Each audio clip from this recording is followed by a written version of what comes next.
নম্বর ওয়ার্ডে কার্যালয় তৈরি করছেন বিরোধী দলনেতা শুভেন্দু অধিকারী। 1 মে এই কার্যালয়ের উদ্বোধন করবেন তিনি। এবারে কিছুদিন আগে উনি এরকম একটা আভাস দিয়েছিলেন যে ভবানীপুর থেকে লড়বেন বা ইত্যাদি। এবার কার্যালয়, আরে যার পয়সা আছে সে কোথায় কার বাড়ি ভাড়া নেবে না গ্যারেজ ভাড়া নেবে সে তার ব্যাপার। এবার সেখানে লোক কোথায় পাবে, কোন জেলা থেকে ভাড়া করে লোক আনবে, সেগুলো তাদের ব্যাপার। এইটুকু বলছি, এসব সস্তা নাটক করে কিছু হবে না। ভবানীপুর কেন্দ্রের দিকে তাকালে চোখটি ঝলসে যাবে। ভবানীপুর কেন্দ্র থেকে আসন্ন বিধানসভা নির্বাচনে আবার মমতা বন্দ্যোপাধ্যায় দাঁড়াবেন, জিতবেন এবং বিপুল সংখ্যাগরিষ্ঠতা নিয়ে মুখ্যমন্ত্রী হবেন। এখন ওই মমতা ব্যানার্জি বা ভবানীপুরের সঙ্গে নাম জড়ালে খানিকটা ফোকটে প্রচার পাওয়া যায়, ফোকটে প্রচার পাওয়া যায়। এবার কারুর পয়সা বেশি হয়েছে, সে ওখানে একটা ঘর ভাড়া নেবে, পয়সা বেশি হয়েছে সে ওখানে একটা গ্যারেজ ভাড়া নেবে। তো সে তাদের ব্যাপার, কে কি ভাড়া নেবে। বলছি যে শহরের মধ্যে এবার প্রকাশ্য রাস্তায় একজন আরেকজনের চোখ উপড়ে নিচ্ছে। দমদমে 33 নম্বর ওয়ার্ডের এবার বলে নয়, ওটা যুগে যুগে দুটো লোক মারামারি করলে কারোর কোনো আঘাত লাগে, সেগুলো খারাপ জিনিস।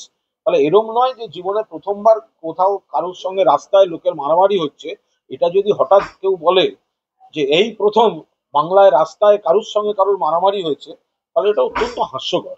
চোখ উপড়ে নেওয়ার মতো। আরে মারামারি হয়েছে, অতীতেও হয়েছে, চোখে আঘাত হয়নি লোকে। দুটো লোক যদি মারামারি করে, কে কাকে মারবে তাদের ব্যক্তিগত বিষয়, এগুলো করা উচিত না। আমরা সবাই বলতে পারি করা উচিত নয়, কিন্তু যদি দুটো লোক মারামারি করে, কে কাকে আঘাত করেছে তারা দেখবে, তো করা তো উচিত হয়নি, তো খারাপ ঘটনা। তো এই তো মানে সর্বত্র সর্বযুগে যে দুজন লোক একটা মারামারি করে ফেলেছে, তা নিয়ে রাজনীতিটা আসছে কোথায়, রাজনীতির কি মন্তব্যই বা করবো। ভুতুড়ে ভোটার নিয়ে যে অভিযান চলছে তাতে একদিকে দেখা যাচ্ছে যেমন প্রচুর বাইরের ভোটার, আবার জীবিত ভোটার মৃত। এবং শোভনদেব চট্টোপাধ্যায় অভিযোগ করছেন তার এলাকাতে তার বিধানসভায় একটা ভোটার লিস্ট নিয়ে ভয়ঙ্কর চক্রান্ত কেন্দ্র করেছে, যেটা মমতা ব্যানার্জি ফাঁস করে দিয়েছেন, যেটা মহারাষ্ট্র বা দিল্লিতে কেউ ধরতে পারেনি। বিজেপির এসব খেলা কিন্তু বাংলায় মমতা ব্যানার্জি ধরেছেন। একদম পরিষ্কার ভোটার লিস্ট, অরিজিনাল বাংলার ভোটার যাদের কাছে বিজেপি প্রত্যাখ্যাত, সেই সব নাম বাদ দিয়ে অন্য রাজ্যের ভোটারদের নাম এনে বাংলার ভোটার লিস্টে অনলাইন কেলেঙ্কারি করে ঢুকিয়ে দেওয়া হচ্ছে উইদাউট এনি ফিজিক্যাল ভেরিফিকেশন। এই মমতা বন্দ্যোপাধ্যায় চাপ দেওয়ার পর, স্ক্রুটিনি শুরু হওয়ার পর, কেন্দ্রের নির্বাচন কমিশন যে একটা বিবৃতি দিয়েছে, তাতেও কিন্তু কি করে এই কেলেঙ্কারিটা হলো তার কোনো সদুত্তর নেই, তার কোনো ব্যাখ্যা নেই। ফলে মমতা বন্দ্যোপাধ্যায় এটি নজরে আনার পর এই স্ক্রুটিনি হচ্ছে গোটা বাংলায়, প্রতিটি মহল্লায়, প্রতিটি বাড়িতে তৃণমূল কংগ্রেসের সৈনিকরা যাচ্ছেন, স্ক্রুটিনি চলছে এবং ধরা পড়ছে একটা দ্বিমুখী খেলা। অরিজিনাল ভোটার যেখানে যেখানে বিজেপি হারছে সেই সব জায়গায় ভোটারদের নাম কেটে দেয়া আর বাইরের লোকের নাম এনে ঢুকিয়ে দেয়া, এই চক্রান্ত ধরা পড়ে গেছে। এই চক্রান্ত বাংলায় চলবে না। বিজেপির অভিযোগ যে তৃণমূল যে ভোটার তালিকা নিয়ে এত দৌড়ঝাঁপ করছে, এটা হচ্ছে হিন্দু ভোট বাদ দিয়ে অবাস্তব কথাবার্তা। হিন্দু হিন্দু ভোট মানেটা কি? তৃণমূল কংগ্রেস একটা দল হিন্দুর ভোট পায়, তৃণমূল কংগ্রেস একটা দল মুসলমানের ভোট পায়, তৃণমূল কংগ্রেস একটা দল খ্রিস্টানের ভোট পায়, সমস্ত ধর্মের ভোট পায়, কারণ তৃণমূল কংগ্রেস সব ধর্মকে সম্মান করে। তো সুতরাং বিজেপি এখন কোনো বক্তব্য নেই, তারা আগে কৈফিয়ত দিক কেন অন্য রাজ্যের ভোটার বাংলার ভোটার লিস্টে ঢোকানো হলো, কেন কেন কেন্দ্রের নির্বাচন কমিশন অন্য রাজ্যের ভোটারকে বাংলার ভোটার লিস্টে ঢোকালো, এর জবাব আগে বিজেপি দিক।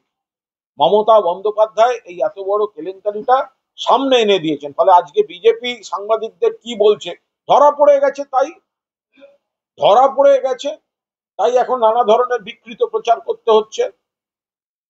এই যে যাদবপুর কাণ্ড নিয়ে একাধিক প্রশ্ন তুলেছে, এফআইআর নিয়ে তার বক্তব্য হচ্ছে এক পক্ষের অভিযোগের ভিত্তিতে কেন এফআইআর দেওয়া হয়েছে, ইন্দ্রানুজের অভিযোগের ভিত্তিতে এফআইআর করা নির্দেশ। দেখুন, আদালত যদি কোনো নির্দেশ দেন তার উপর তো আমরা কিছু বলতে পারি না, কিন্তু সকলে দেখেছেন, চোখের ওপর দেখেছেন, পুলিশের কাছে অভিযোগ জমা পড়লে সেটা খতিয়ে দেখে নিশ্চয়ই এফআইআর হবে। এখন কোর্ট বলেছে হবে, তার উপর তো আইনের কোনো আমরা হস্তক্ষেপ করছি না বা কোর্টের বিষয়। কিন্তু আপনি একটা সম্মেলন করবেন, আপনি আপনার প্রোগ্রামে গেছেন, আপনার সমর্থকরা সেখানে রয়েছে, অন্য লোকরা এসে হামলা করলো, এখন তাদের কথা, তারা ওখানে গেল কেন, তারা হামলা করলো কেন, এটা তো বেসিক প্রশ্ন। তারপরেরটা তো তার পরের জায়গায় আসছে। ওয়েব কুপার সম্মেলন গেছেন ব্রাত্য বোস, ঘোষিত প্রোগ্রাম, যারা সেখানে হামলা করতে এসেছে দোষটা তো তাদের, তারা গন্ডগোল করে, তারাই ভিকটিম কার্ড খেলছে, তারাই নাটক করছে, তারাই কোর্টে গিয়ে কাঁদছে, এ কি করে হতে পারে?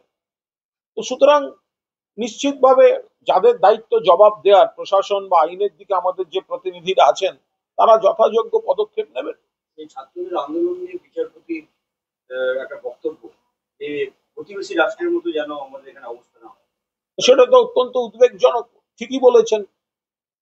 প্রতিবেশী রাষ্ট্রের, সেখান থেকেও তো এখন দেখা যাচ্ছে যাদবপুরকে সমর্থন করে একটি যাদবপুরের ওই বিশৃঙ্খলাকারীদের দেশবিরোধী যে শক্তি ওখানে কাজ করছে, ভারতের জাতীয় পতাকা খুলে নিচ্ছে ইত্যাদি ইত্যাদি, বা যাদের সোশ্যাল মিডিয়ার পোস্টে এইটুকু বোঝা যাচ্ছে যে ভারতের স্বাধীন ভারত এবং ভারত রাষ্ট্রের উপর তাদের আস্থা নেই, তো সেই শক্তিকে সমর্থন করছে বাংলাদেশের লোকজন। তার প্রেস রিলিজ আসছে, সত্যি মিথ্যা আমরা চেক করছি। তো আদালতের এই পয়েন্টটাকে তো নিশ্চিতভাবে সবার গুরুত্ব দেওয়া উচিত। এই এই অ্যানার্কির মানেটা কি?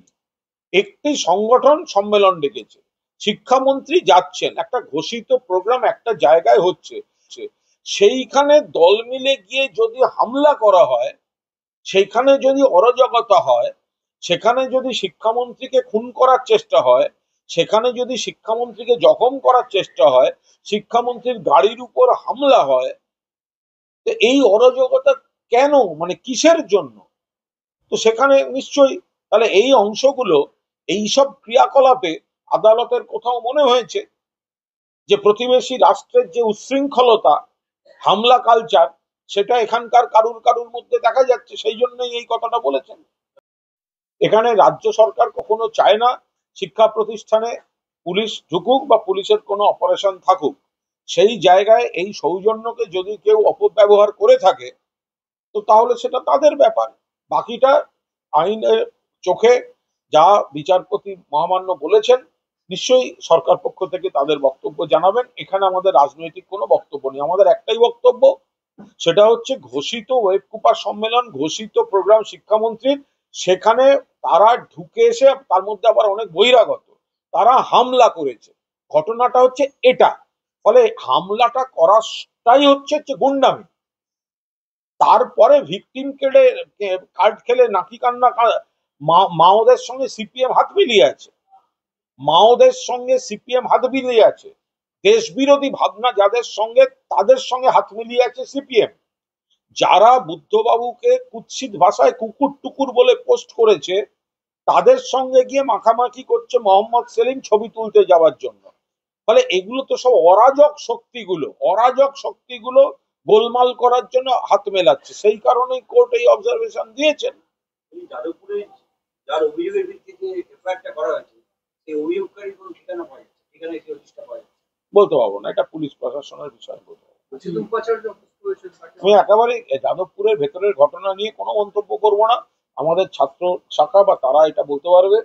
এবং আমরা ওভারঅল বিরোধী দলের সব নেতারা যে কুৎসিত পলিটিক্সটা করছে, আমরা তৃণমূল কংগ্রেস বলছি এটাকে কিছু ছেলে মেয়েকে বিপথে চালিত করে, কিছু অতৃপ্ত আত্মা যারা রাজনীতিতে তৃণমূলের সঙ্গে টেক্কা দিতে পারে না, হারাতে পারে না, তারা বিচ্ছিন্ন একটা দ্বীপের মতো জায়গায় গন্ডগোল করার চেষ্টা করছে।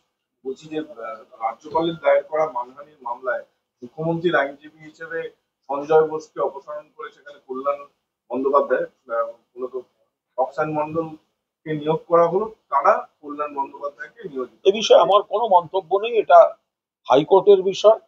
হাইকোর্টে মাননীয় মুখ্যমন্ত্রী, দুই বিধায়ক এবং আমার বিরুদ্ধে মামলা করেছেন রাজ্যপাল।